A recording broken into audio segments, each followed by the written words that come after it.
information amaka pura laiko mipum khudimak Aadhaar card update se darkar tabra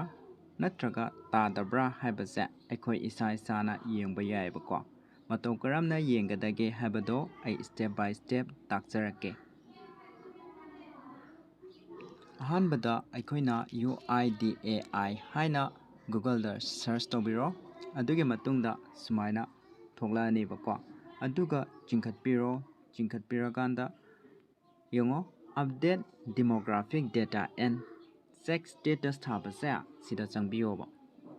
changla matungda amuk chingkhatpiro tamna chingkhatpiraba matungda aikoina check Aadhaar validity ja sida changbiyoba sida akoige Aadhaar number do menbiro adugi Aadhaar menba lora matungda sida iriba captcha ja asijumu menbiro bako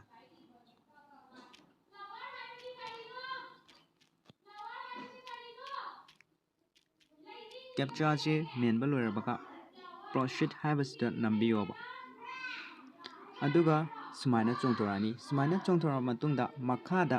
karigumba amta update to natraga biometric update to haibana chingbase yaramdragadi aige Aadhaar card se update tawdrasu yaraneba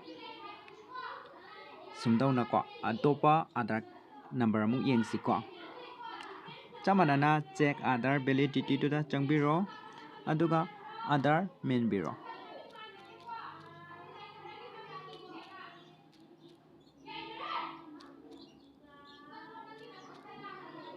Aadhaar menba lora matungda captcha simu menbiro bako captcha se menba lora matungda proceed nambiro proceed nama matungda ngasai ahanbagida yengiba matamdadi makhada karigumba amta wahai tharakte hojikti makhada wahai khara tharakle haiba sigi Aadhaar se kei darka oiraba magina biometric update darka oiba aduga mayamna horen check tarapa matamda biometric update haitardi akoige manak nakpa Aadhaar center da chatpiraga biometric update tawbigadabani ko aduga kanagumba kharadana document update oitadi aikoina Aadhaar center da chatrasu aikoi isana update tawba yai ko haiba update tugi maongdo aigi mamagi video da yawkhrabani ko